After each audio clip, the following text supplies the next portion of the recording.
하나님의 말씀을 볼 텐데 오늘은 제가 시편을 묵상하는 본문 가운데 시편을 함께 나누는 것이 아니라 이제 프레어 세븐 두 번째 시간을 하면서 그 주제의 말씀을 함께 나누려고 합니다. 고린도후서 4장 7절입니다. 한 절밖에 되지 않아서 다시 한번 제가 읽을게요. 우리는 이 보물을 질그릇에 간직하고 있습니다. 이 엄청난 능력은 하나님에게서 나는 것이지 우리에게서 나는 것이 아닙니다. 아멘.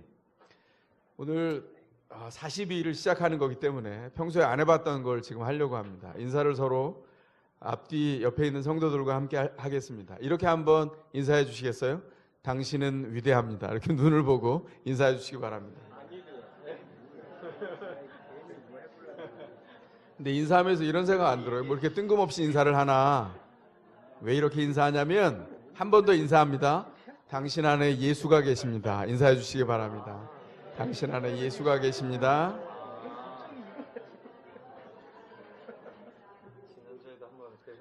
예, 어떤 사람이 인생을 충만하게 살려면 조건이 있어요.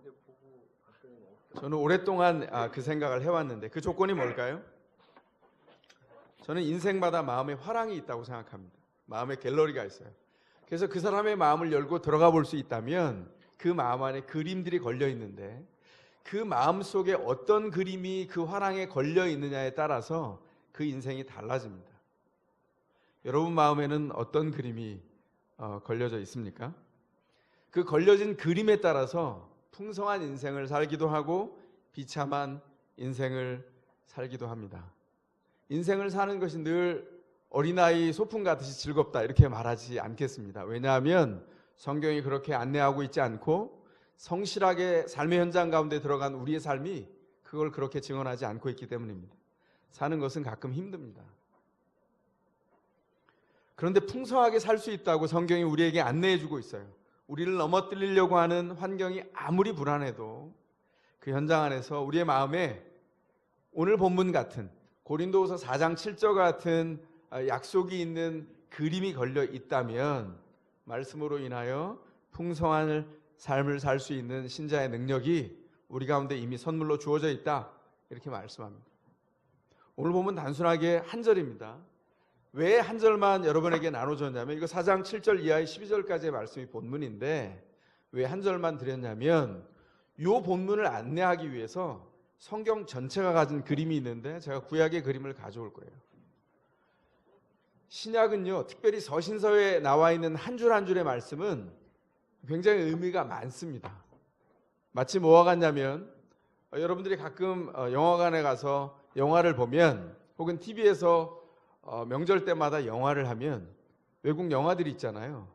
그러면 샬라샬라 얘기하면 우리가 뭐 영어 충분히 하지만 자막이 있는 걸 보죠. 이유가 뭐냐면 더 자세히 보기 위해서입니다. 구약은 그림 같아요. 활동하는 그림. 그리고 신약은 자막과 같습니다. 그래서 오늘은 지금 우리가 42일 동안 프레어 나인을 해가면서 고린도후서 4장 7절을 마음의 화랑의 그림으로 하나씩 이 비싼 그림을 걸게 될 거예요. 그동안에 구약이 어떤 배경으로 우리에게 말씀하고 있는가 오늘 본문을 그렇게 보기 위해서 짧은 본문을 여러분에게 드렸습니다. 4장 7절이 뭐라고 얘기합니까? 우리에게 엄청난 능력이 있다. 그게 오늘의 말씀입니다. 능력이라는 단어가 원래 쓰여있던 그 헬라어 본문에 의하면 두나미스라고 하는 단어인데요. 두나미스에서 폭탄을 의미하는 다이너마이트가 나왔어요. 어마어마한 폭발적인 능력이 있다. 어디에요? 신자에게 허락하신 복음의 능력에 폭발력이 있다고 말합니다. 그래서 만약에 신자의 삶에 이 복음의 능력이 주어지면 어떤 장애와 불행하게 여길 만한 문제들 앞에서도 그 능력으로 그 문제를 깨뜨릴 수 있다고 말합니다. 이게 기독교의 능력입니다. 이 능력을 우리의 인생에 하나님께서 담아주셨어요. 그런데 주목할 게 있죠. 그게 뭘까요? 우리는 질그릇이라는 거죠. 그 능력을 질그릇 가운데 담아주셨어요. 그 하나님의 능력을 너무 연약한 그릇 안에 담아주신 겁니다. 이 대조가 너무나 기가 막히죠. 이게 우리의 문제입니다. 진짜 문제는 뭘까요? 우리가 이 연약하다는 것을 인정하지 않는 겁니다. 그래서 우리가 뭘 하죠? 다른 사람과 쉽게 비교합니다. 쉽게 비교해서 우월한가 아닌가를 계속 따져요. 그래서 가끔 우월감으로 채우기 위해서 계속 노력하는데 열등감을 더 많이 채우는 일들을 종종 경험하죠. 수도 없이 많이 경험했을 겁니다. 저와 제 아내가 OM 국제선교회에 속해서 선교사로 활동할 때입니다. 공동체로 선교사들이 한 팀을 꾸려서 공동생활을 해요. 근데 저희 팀에 수단에서 온 두 자매가 있었어요. 근데 어느 날 이 두 사람이 저를 찾아와서 굉장히 곤란한 질문을 했습니다. 제가 하우스 리더였거든요. 저 앞에 와서 질문을 했어요. 그 질문이 뭐냐면 우리 중에 누가 더 하얗냐? 이게 질문이었어요. 문제는 수단 사람 그 두 사람은 다 흑인이었거든요. 이게 너무나 곤란한 거예요. 그러니까 두 사람이 다 까만데 제 눈에는 누가 더 하얗냐고 질문을 하니까 근데 제가 농담으로 대답을 할 수 없었어요. 분위기가 굉장히 살벌했습니다. 살펴봤더니 눈빛은 이렇게 말해요. 만약에 내가 더 까맣다고 하면 나 바로 상처받아 버릴 거야. 뭐 이런 분위기예요. 근데 제가 그래서 자세히 깜빡거리면서 이 사람을 저 사람을 비교해 봤습니다. 한참 봤더니 두 사람 중에 한 사람이 조금 더 하얘요. 정말 비교할 수 없을 만큼 자세히 봐야. 근데 제가 그렇게 판단이 됐지만 그 대답을 주면 어떻게 될까요? 그러면 큰일 나죠. 거짓말을 할 수는 없고 어떻게 할까? 그러다가 지혜를 주셔서 제가 이렇게 대답했습니다. 너희들이 웃을 때 그 하얀 치아가 둘 다 하얗고 똑같다. 둘 다 하얗다. 이렇게 대답하고 이 아이들이 이게 무슨 대답이지? 이러는 동안에 제가 자리를 빠져나왔어요. 위기를 모면했습니다. 기가 막힌 건 우리가 이런 일을 너무나 자주 한다는 거예요. 수단에서 온 두 사람에게 그게 왜 중요하냐면 다 흑인들인데 자기들 안에서 조금 더 하얗다 까맣다 이런 사회 안에 문화가 있어요. 그래서 조금 더 하얗면 좀 더 우월한 계급 안에 속해 있는 겁니다. 너무 기가 막히지 않습니까? 문화라는 게. 거기만 그럴까요? 우리는 하나님이 그 큰 능력을 우리 인생이라고 하는 질그릇에 담아 주었다고 하는 것을 납득할 수가 없죠. 그래서 우린 계속 질문합니다. 하나님, 저 사람하고 제가 똑같다고요? 무슨 말도 안 되는 소리를 하십니까? 절대로 인정할 수 없습니다. 주님, 딱 보면 모르시겠어요? 저 사람하고 제가 너무 다르잖아요. 지 이렇게 차이가 나는데 저 사람은 까맣고 저는 하얗습니다. 수단 자매들이 말하는 것처럼 우리가 이러고 있다는 거죠. 제 눈으로 보기에는 둘 다 까만데 말입니다. 성경이 이렇게 말해요. 똑같은 질그릇이다.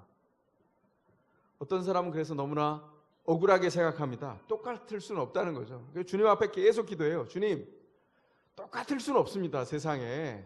그래서 제 질그릇에 금칠을 해주십시오.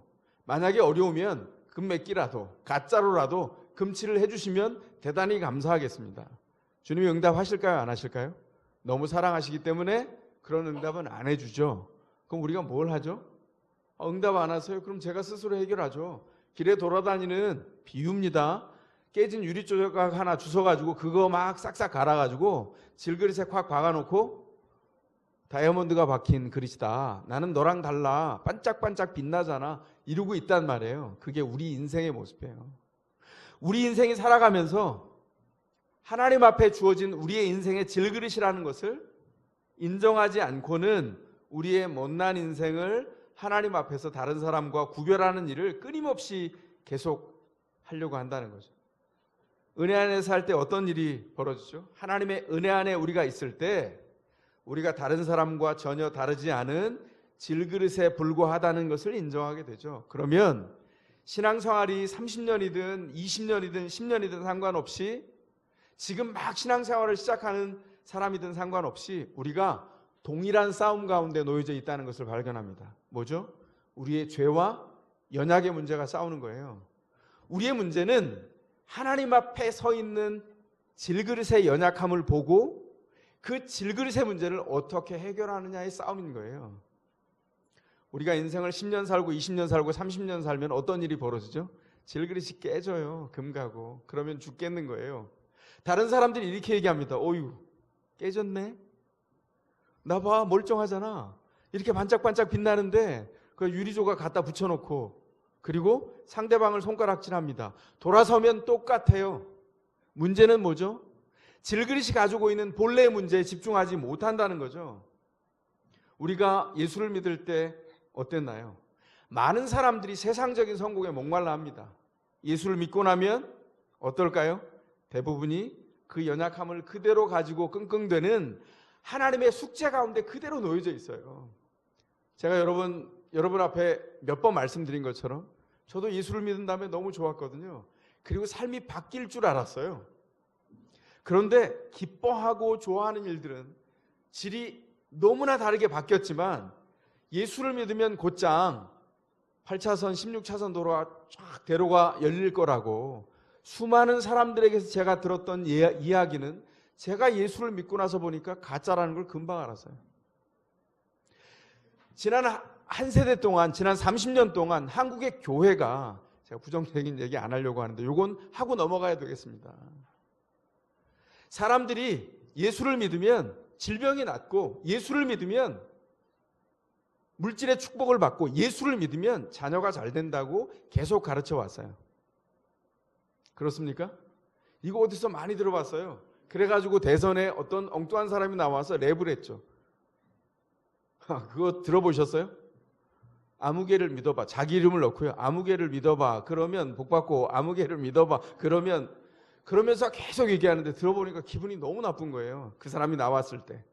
이거 기독교에 대한 패러디거든요.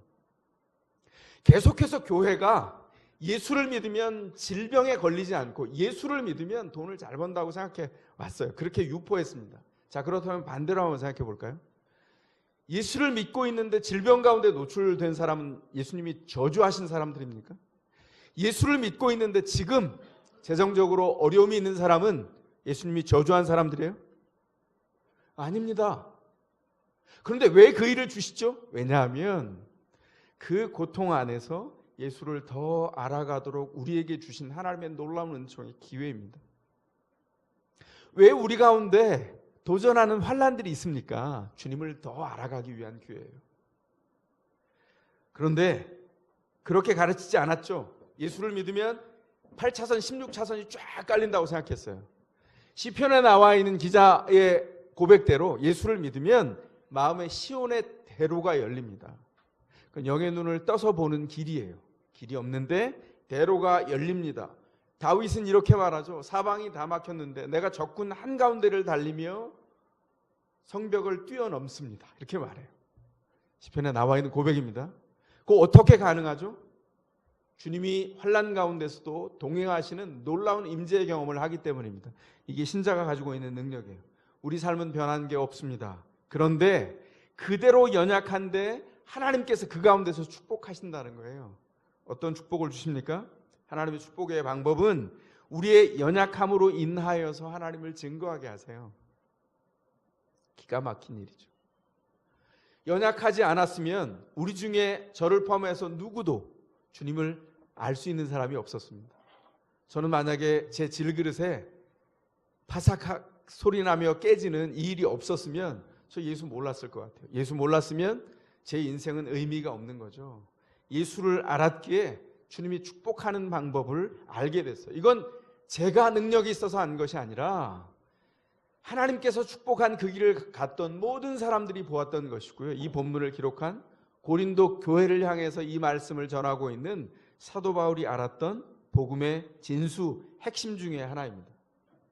우리에게 어려움이 있어요. 연약함이 있습니다. 그러나 이 일을 통해서 세상에 하나님을 알리는 방법을 우리에게 주셨어요. 우리가 뻐길 만큼 강한 것을 통한 것이 아니라 연약해질 대로 연약해졌는데 그 안에, 그 연약해진 질그릇 안에 그리스도를 담아내므로 우리를 통하여 세상에 그리스도를 알려주신 것, 이 수많은 간증을 우리가 가지고 있어요. 이 이야기가 오늘 본문의 핵심입니다. 사도 바울은 고린도 교회를 향해서 편지를 썼는데 이놈의 고린도 교회는요 너무나 고약한 교회였어요. 바울을 사도로 인정하지 않았습니다. 그래서 고린도후서에 보면 처음부터 사도로 인정하지 않는 그 고린도 교회를 향해서 계속해서 본인이 누구인지를 알리는 그런 얘기가 나와 있어요. 바울이 굉장히 당당합니다. 사람들이 뭐라고 얘기했냐면, 요약해 보면 바울은요 볼품이 없어요. 전승과 성경을 섞어서 한번 얘기해 보겠습니다. 키가 작고 외모도 굉장히 볼품없이 생겼고 성경에 나와 있는 대로 떠듬떠듬 말하고 말하는데도 본새가 없었어요. 그리고 머리도 벗겨진 대머리였습니다. 무슨 저런 풍모가 없는 저런 사람이 사도냐? 그래서 고린도 교회가 강력하게 부인했어요.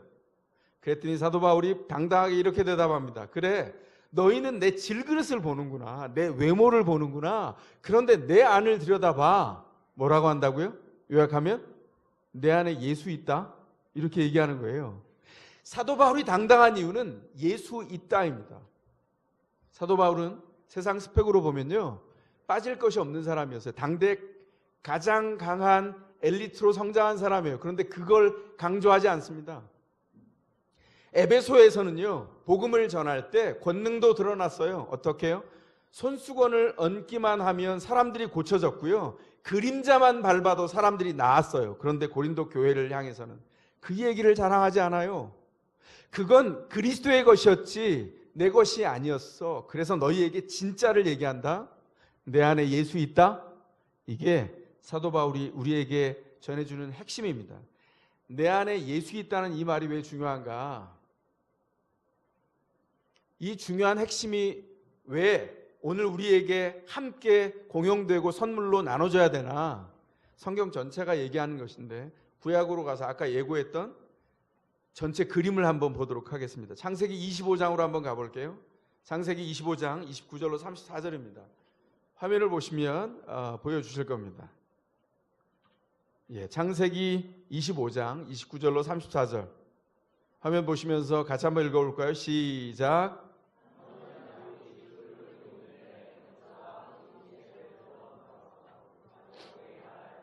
그 붉은 죽을 좀 빨리 먹자. 내 배가 고파 죽겠다. 에서가 붉은 죽을 먹고 싶어 하였다고 해서 에서를 에돔이라고도 한다. 야곱이 대답하였다. 형은 먼저 형이 가진 맏아들의 권리를 나에게 파시오. 에서가 말하였다. 이것 봐라. 나는 지금 죽을 지경이다. 지금 나에게 맏아들의 권리가 뭐 그리 대단한 거냐? 야곱이 말하였다. 나에게 맹세부터 하시오. 그러자 에서가 야곱에게 맏아들의 권리를 판다고 맹세하였다. 야곱이 빵과 팥죽을 얼마를 에서에게 주니 에서가 먹고 마시고 일어나서 나갔다. 에서는 이와 같이 맏아들의 권리를 가볍게 여겼다. 자, 오늘 요 창세기 25장을 보면 두 사람이 나옵니다. 한 사람은 죽을 쓴 사람이고요, 또 한 사람은 인생을 아예 죽순 사람입니다. 자, 죽을 쓴 사람은 누구죠? 야곱입니다. 주일학교 아이들도 대답하는 겁니다. 자, 여긴 이제 대조해서 두 사람밖에 안 나오니까 인생을 아예 죽순 사람은 누굽니까? 에서죠. 왜 이런 일이 벌어졌을까요? 야곱은요, 요 25장 당대 굉장히 믿음이 어린 사람이에요. 그러나 단 한 가지는 알고 있었어요. 장자권이 중요하구나. 에서는 둘 다 몰랐죠. 야곱은 그래서 어떤 일을 하냐면 호시탐탐 노리면서 형의 장자권을 뺏으려고 합니다. 그 과정은 굉장히 불법적이었죠. 기획자예요. 야곱은 대단한 인생의 기획자입니다. 그래서 먼 길을 돌아가요. 나중에 야곱을 보면. 그래서 기획하면서 어떤 일을 했냐면 사냥에 돌아오면 배가 고프지. 그럼 그 시간을 노려야 되겠다. 그때 장자권을 뺏어야지. 그래서 냄새를 풍기면서 형이 돌아올 시간에 냄새를 확확 풍기면서 죽을 끓였어요. 형이 돌아왔을 때 그 장자권을 빌미로 팥죽을 먹여주면서 장자권을 뺏었죠. 기가 막힌 기획자입니다. 야곱은 장자권의 중요함을 알고 나머지는 욕망에 드글드글 했던 사람이에요. 이 사람도 문제죠. 나중에 하나님이 다루실 거예요. 근데 진짜 문제는 에서예요. 에서는 자기 인생 안에 가장 중요했던 장자권을 잊어버릴 만큼 자기가 질그릇 가운데 있는 사람이라는 것을 까맣게 잊고 산 사람이에요. 왜요? 힘이 세거든요. 그는 원하면 모든 걸 다 할 수 있었어요. 털이 북실북실하고 전형적인 마초인 남성으로 자기 주어진 환경 안에서 자기가 원하면 뭐든지 할 수 있었죠. 그런데 실패한 인생입니다. 창세기 저자는 그래서 이 대목에서 신학적인 해석을 해요. 의도를 가지고 해설합니다. 30절이 그 핵심인데 제가 다시 한번 읽어볼게요. 야곱이 말하였다. 그 붉은 죽을 빨리 좀 먹자. 배가 고파 죽겠다. 에서가 붉은 죽을 먹고 싶어 하였다고 해서 에서를 에돔이라고도 한다. 옛 번역엔 이렇게 됐습니다. 에서의 별명은 에돔이었더라. 좀 이상하지 않습니까? 붉은 죽을 먹고 싶다고 해서 에서를 에돔이라고 불렀다. 이게 무슨 뜻이죠? 신학적인 해석이 필요한 대목입니다. 창세기를 펼칠 때 창세기의 인류의 첫 조상, 우리의 조상이 나오죠. 그 사람의 이름이 뭐죠? 아담입니다. 아담.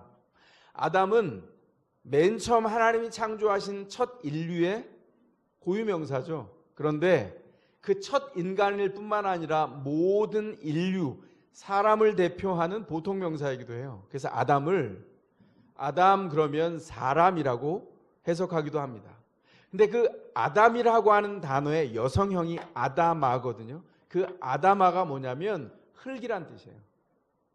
흙은 어떤 색깔을 띠고 있죠? 붉은색을 띠고 있죠. 그래서 붉은이라고 하는 뜻을 가진 형용사가 아돔이란 말인데 그 아돔, 붉은이라고 하는 형용사에서 붉은 사람, 에돔이라고 하는 단어가 나왔어요. 자, 그러면 지금 요 내용을 놓고 창세기를 기록한 저자가 뭔가 지금 의도를 가지고 얘기하고 있다고 느껴지지 않습니까? 30절을 다시 한번 읽어볼게요. 야곱이 말하였다. 내가 그 붉은 죽, 아돔, 붉은이라고 하는 말이에요. 흙과 연관된 거를 연상하게 만듭니다. 빨리 좀 먹자. 에서가 붉은 죽을 먹고 싶다고 해서 에서를 에돔, 붉은 사람이라고 불렀다. 이렇게 말합니다. 지금 성경이 어떤 메시지를 전달하고 있습니까? 에서가 자기 힘으로 모든 것을 할 수 있다고 착각을 하지만 사실은 에돔은 붉은 흙에서 나온 붉은 사람에 불과하다. 그 얘기를 하고 있는 거예요. 무슨 말입니까? 질그릇에 불과하다는 것입니다. 문제는 붉은 흙에서 나온 에돔 질그릇이 스스로가 한계를 가진 것을 모르고 있어요. 그래서 자기 힘으로 살아가는 게 충분하다 생각합니다. 모든 것을 수렵하고 채집했던 그때에 밖에 나가면 오늘은 물소가 땡기는데 마음에 그런 생각이 들면 저기 물소, 너는 오늘 내 거 이러고 나가서 사냥을 하면 잡았다는 거예요. 목적하는 걸 성취했어요. 그러니까 자기 힘이 모든 것이라고 생각한 거예요. 에돔에게 있는 질병은 무엇일까요? 자기가 붉은 흙에서 나온 한계 있는 연약한 질그릇이라는 것을 직면하지 못했다는 것이죠. 그래서 성경은 이렇게 우리에게 읽도록 하는 겁니다. 붉은 연약한 파삭 소리를 내고 깨지는 그릇에서 흙에서 나온 존재가 붉은 죽을 의지하다니, 장자권을 버리다니 너무나 어리석다, 이렇게 말하는 거죠. 질그릇 가운데 장자권이 없으면 생존 자체가 불가능한 존재가 우리라고 얘기하는 거예요. 창세기 25장에서. 그 사람이 누구였다고요? 에서였다고요. 그 사람이 누구라고 얘기하고 있는 겁니까? 바로 우리 자신이라고 얘기하고 있는 겁니다. 정작 에서는 그걸 몰랐어요. 그래서 어떻게 합니까? 장자권과 죽을 바꿔 먹습니다. 자, 그러면 창세기 25장에 있는 말씀을 지금 가지고 와서 고린도후서 4장 7절의 말씀으로 보면 장자권은 무엇입니까? 질그릇 안에 담긴 예수 그리스도가 장자권이에요. 질그릇 안에 예수 그리스도가 담긴 것, 그것이 인생을 지탱시켜 나간다고 얘기합니다. 인간은 붉은 흙입니다. 질그릇에 불과해요. 중심에 보화이신 그리스도가 담기지 않으면 파삭 소리를 나고 깨지면 이제 더 이상 인생은 남은 것이 없습니다. 문제는 뭐죠? 질그릇은 쉽게 부서진다는 거죠. 그런데 우리 인생이 이렇게 삽니다. 어떻게 해요? 깨지면 끝나는 인생 질그릇 안에 자랑을 막 쓸어 담으려고 애쓰며 산다는 거죠. 도대체 어떤 것으로 다른 사람과 다르게 살 수 있나? 이렇게 계속 질그릇을 장식하고 채우려고 애쓰는데 정작 질그릇 안에 담겨야 할 것은 장자권, 예수 그리스도라고 하는 보화라는 거죠. 주님께서 예수를 알면 그 안에 보화를 담아주셨는데 우리가 정작 그 중요한 것을 모르고 사는 거예요. 마치 이건 뭐와 같냐면 우리에게 정말 수백조의 값어치가 나가는 땅을 주셨어요. 그런데 그 땅을 5,000원짜리 커피 한 잔하고 바꿔 먹는 겁니다. 이제 더워지니까 아이스 라떼 뭐 이런 거 먹고 싶지 않습니까? 저는 개인적으로 아이스 라떼를 좋아합니다. 5,000원짜리 커피 한 잔을 들고 와서 이거 한 잔 드실래요? 근데 땅은 제가 좀 쓸게요. 그래? 마음대로 쓰세요. 커피 한 잔을 받아든 이 바보 같은 사람과 똑같다는 거예요. 에이, 목사님 그럴 수가 있습니까? 에서가 바보 같은 거지 우린 그렇지 않습니다. 아니요, 절대 그렇지 않습니다. 인생 안에서 문제를 만나면 이런 일은 흔히 일어난다는 것이죠. 부모님들에게 우리가 들었던 말이 뭡니까? 6.25 전쟁 때 동란 때 감자 하나를 바꿔 먹기 위해서 그 비싼 시계, 그때는 시계가 흔치 않았잖아요. 시계를 감자 하나과 바꿔 먹었다, 이런 얘기를 흔히 들었어요. 왜 그렇죠? 가치가 전도됩니다. 비상한 때가 되면 우리가 중요하게 여겼던 것과 그렇지 않은 것이 다 뒤집어져 버려요. 그래서 에서가 배가 고프니까 장자권이 무엇인지 인식하지 못한 상태에서 그냥 쉽게 바꿔 먹어버린 거죠. 그러나 그 장자권이 없다면 그 인생은 아무것도 아닌 거예요. 인생이 벽을 만날 때, 우리가 성공을 원할 때 이런 일이 보이죠. 서구에서 일어난, 기독교 국가들 안에서 일어난 굉장히 많은 소설들과 영화들 안에서 이런 얘기 들어보지 않았어요? 내가 이번에 성공할 수만 있다면 악마에게 영혼도 팔아버릴 수 있어, 이런 대사 많이 들었잖아요. 이게 농담이 아니라 현실 안에서 우리가 만나는 일이라는 거죠.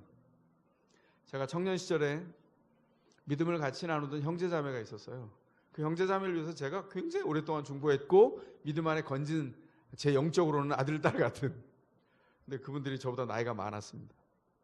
이분들이 의과대학에 다니고 있었어요. 저하고 셋이 만나서 저를 굉장히 신뢰하고 믿어주셔서 대화를 하는데 이렇게 얘기했어요. 형제님, 저한테 하는 말입니다.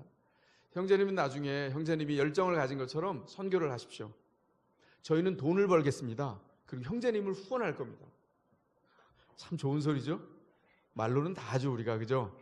근데 제가 왜 그때 시비를 못 걸었는지 몰라요. 의사가 되는 사람들이 돈을 벌겠다는데 제가 그걸 시비를 못 걸었네요. 그런데 하나님께서 그 마음을 예쁘게 보셨어요. 의대를 졸업하고 전문의 시험 봤는데 한 번에 덜컥 붙고 인턴, 레지던트 거쳐서 의사가 될 때까지 전문의가 되고 그 다음에 개업을 했습니다. 과감하게. 자매는 산부인과 의사로, 형제는 정형외과 의사로 병원을 따로 냈어요. 그런데 자매가 훨씬 더 번창했습니다. 병원에 풀타임 전문의를 5명이나 고용해서 두고 산부인과가 컸는데, 산부인과 전문의 본인 빼고 5명이면 어마어마한 규모거든요. 수도권 근교에 있는 병원을 기가 막히게 차렸습니다. 그래서 제가 거기도 방문하고 신방도 했어요. 그리고 가는 동안에 1년 지나고 2년 지나고 3년 지나는데 눈빛이 바뀌는 거예요. 병원 경영에 대해서만 이게 눈이 돌아가고, 그리고 다른 것을 더 관심 기울이지 못하는 분들이 되셨어요. 그런 분들이 아니셨는데, 문제는 하나님이 왜 축복하셨는지, 왜 그렇게 그 길을 걸어가게 하셨는지 보지 못했다는 거죠. 언제까지 그 일을 그런 방식으로 집중했냐. 나중에 교회를 출석하는 것도 힘들어졌어요. 그리고는 돈은 많아졌는데 사람이 피폐해지는 과정을 거쳤습니다. 불행한 건 언제까지였냐면 하나님께서 손을 탈탈 털고 일어날 때까지 정신을 차리지 못했어요. 참 너무나 옆에서 보면서 그 과정이 너무나 힘겨웠습니다. 그래서 제가 그 이후에 믿지 못하게 됐어요. 어떤 거를 이렇게 말합니다. 사람들이, 목사님 기도해 주세요. 제가 돈 벌고 나면 하나님께 영광 돌리겠습니다. 제가 듣기는 합니다. 그러나 제가 그게 이루어질 수 없는 일이라는 걸 알아요. 왜 그렇습니까? 하나님 그런 방식으로 축복하지 않으세요. 돈이 없어도 괜찮습니다. 인생의 과정을 통해서 주님 앞에 있는 사람이 결과를 가지고도 주님 앞에 있어요. 왜요? 인생의 과정 앞에 주님 앞에 있으면 열등감을 느끼지 않습니다. 하나님이 원했던 좋은 성취가 이루어지면 교만해지지 않아요. 그러나 과정 안에서 열등감을 느낀 사람은 결과를 따도 주님 앞에 교만해지고 주님을 버려요. 이건 극단적인 예죠. 이러한 불행한 일들이 우리 안에 얼마나 많은지 모릅니다. 왜 그럴까요? 질그릇 안에 담긴 보화, 예수 그리스도를 통해서 우리의 삶을 새롭게 하셨다는 것을 자주 내려놓기 때문입니다. 왜 그렇습니까? 경건이 분열됐기 때문이에요. 여러분, 경건은 두 요소가 있습니다. 경건의 첫 번째 요소는 하나님을 두려워하는 거예요. 주님을 성경을 통해서 알아가고 기도하며 대면하고 하나님의 임재를 느낄 때 하나님은 두려운 분이에요. 근데 두렵기만 하면 우리가 다 도망가겠죠. 경건은 두 번째 요소를 통해서 완성돼요. 하나님이 두려우신 분인데 두 번째 요소가 뭐냐면 하나님이 달콤한 구원 가운데 우리를 이끌어 가세요. 경건은 그래서 어떻게 만나냐면, 경건이 이루어지냐면 두려우신 하나님을 알면서 하나님께 이끌려서 이 두 가지가 통합되어서 한 인격 안에서 주님을 바라보게 할 때 경건이 열매 맺습니다. 경건의 두 요소, 하나님을 두려워하는 것과 주님께 이끌리는 것, 이것이 한 사람 안에서 통합돼서 열매를 맺을 때 이걸 경건이라고 불러요. 그런데 분열된 경건은 무엇입니까? 하나님을 두려워하기는 하는데 사랑은 주님 앞에 안 갖다 드려요. 하나님을 두려운 존재로 알면서 사랑은 딴 데 가서 합니다. 이런 거나 똑같죠. 아내를 사랑한다고 남편이 얘기하면서 여보 사랑해, 이빨림으로는 다 하는데 실제 사랑은 딴 데 가서 합니다. 끔찍하죠. 그죠? 파탄난 가정이에요, 이건. 자, 그럼 다시 돌이켜 볼까요? 하나님을 사랑하는데 사랑을 주님 앞에 드리지 않는 이런 존재, 첫 존재가 누굴까요? 사탄입니다. 사탄이 분열된 경건의 창시자예요. 인생이 하나님 앞에 서면 경향을 갖거든요. 하나님을 정말 알면 하나님의 달콤함에 이끌려서 주님 앞에 관심을 기울일 수밖에 없어요. 그런데 주님을 알아요. 주님에 대해서는 아는데 사랑은 딴 데 가서요. 하나님 두려운데 피해 가서 딴 거 해야지. 사단이 그렇게 하는데 사단은 홀로 그렇게 하지 않고 외롭거든요. 어떻게 하냐면 사람들을 유혹하고 꼬셔내요. 분열을 된 가짜 경건을 가진 사람들을 여기저기 만들려고 계속 유혹합니다. 우리도 그 대상에서 제외되지 않았어요. 그래서 사단은 하나님을 아는 것은 켜켜이 알아요. 그래서 유혹할 때 성경 본문을 가지고 유혹하기도 합니다. 성경에 보면. 그런데 하나님께 사랑을 드리지 않죠. 우리가 해야 할 일은 무엇입니까? 질그릇을 믿기 때문에 사랑을 딴 데 가서 하는 것이 아니라 하나님께만, 하나님이 우리 가운데 계셔야 우리의 삶이 새로워지는 것을 알아서 우리의 축복이 자기의 손으로 이루어진다고 하는 것을 내려놓고 하나님의 축복을 의지해서 주님 앞에 가는 것, 그것이 경건이라는 사실을 알고 주님 앞에 세워가는 겁니다. 주님이 우리를 부르신 부르심의 자리가 바로 이 자리입니다. 주님을 알고 주님의 달콤함에 이끌리는 것. 네, 에서는 어떻게 했죠? 붉은 흙이 강철인 줄 알았어요. 자기 질그릇이 강철인 줄 알고 자기 스스로를 믿었다는 거죠. 제가 질문 하나 드리겠습니다. 하나님이 어떤 사람을 쓰실 것 같으세요? 하나님이 부자를 쓰시겠습니까? 가난한 자를 쓰실까요? 네. 성도님들이 제가 벌써 이제 짓궂은 줄 알고 대답을 안 하십니다. 그럼 제가 이렇게 질문을 바꿀게요. 하나님은 부자인 신자를 쓰실까요? 가난한 신자를 쓰실까요? 예, 둘 다 쓰신다. 이렇게 말씀을 해주셨습니다.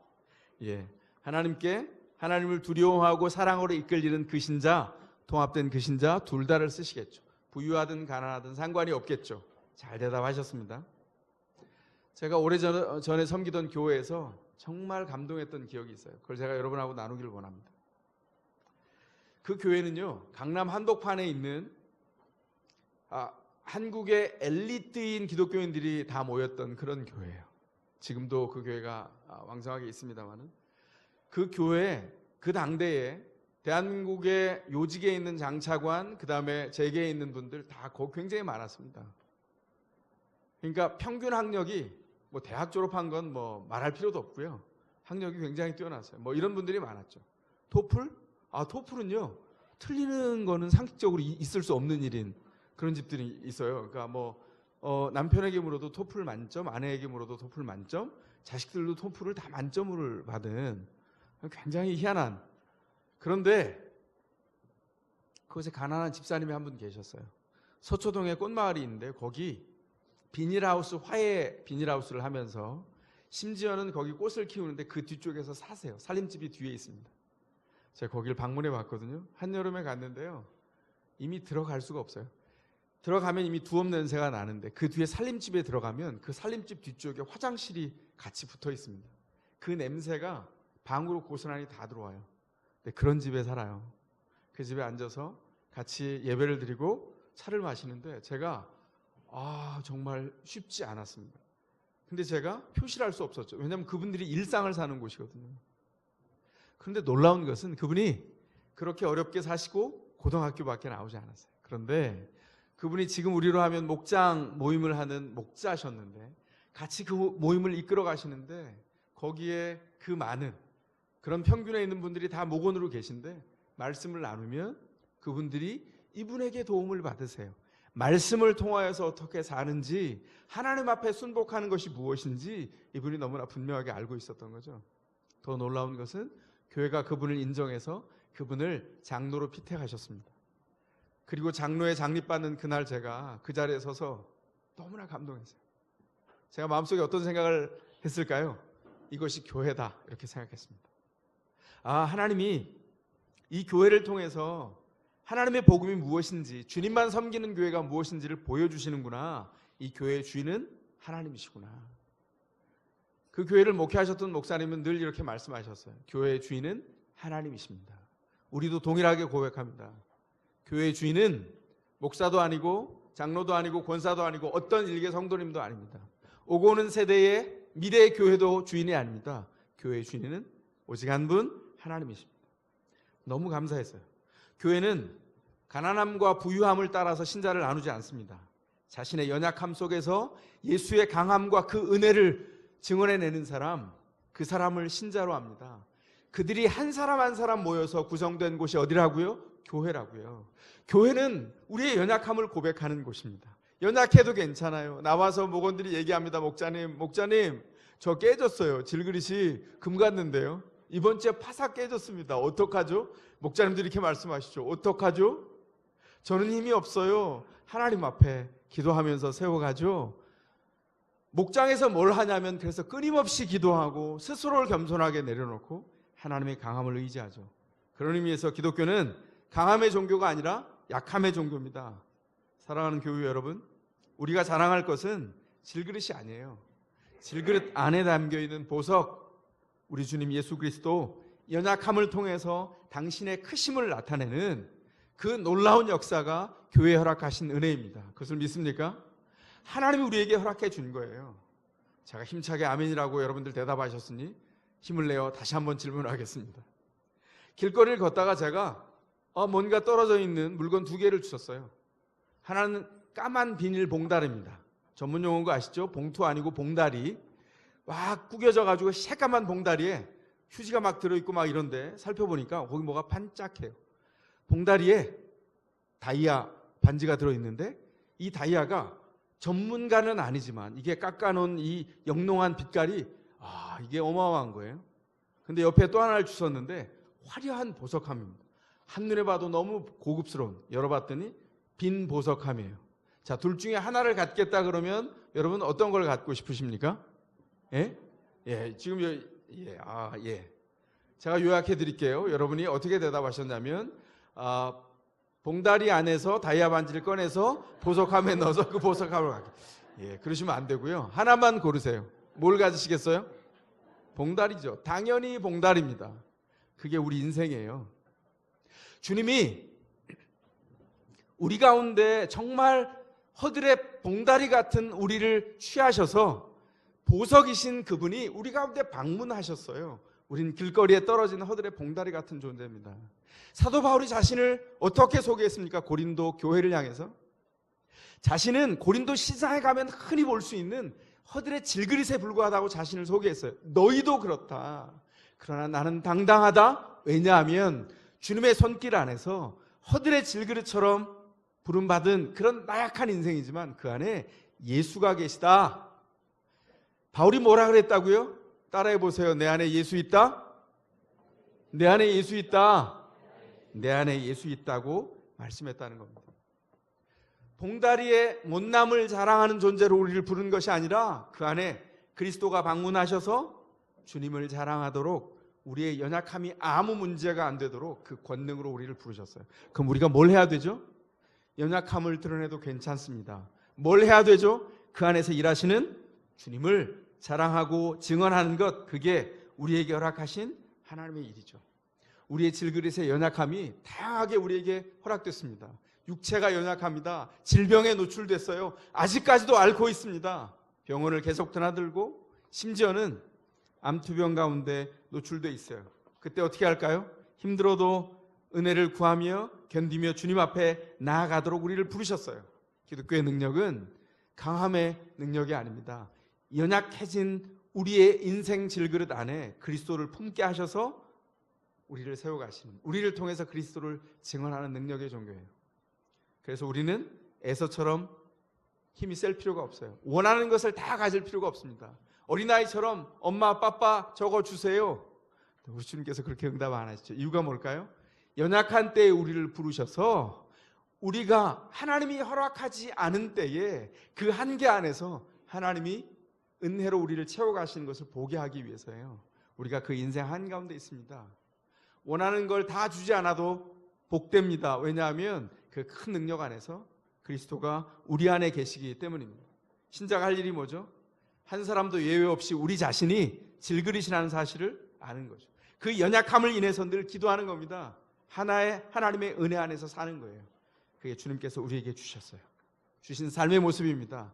여러분 지금 어디 서 있습니까? 사업을 하면서 막혀 있어요. 어떻게 해야 되지? 진로를 구하면서 주님 이 길이 맞나요? 내가 여태껏 너무나 확신을 가지고 추구해 왔는데 정말 이 길이 맞습니까? 그런 갈등이 믿음 없음이 아니에요. 그게 우리에게 준 질그릇의 문제입니다. 문제는 그 다음이죠. 어떻게 할까요?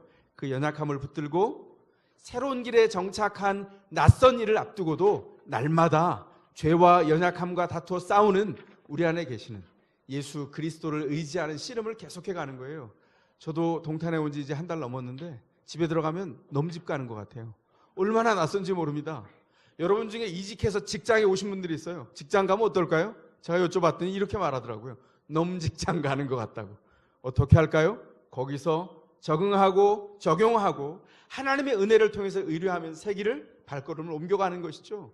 하나님이 우리에게 주신 은혜입니다. 뭘 하라고요? 지금 있는 곳이 어디든 예수를 의지하라고요. 그게 주님께서 우리에게 주신 메시지예요.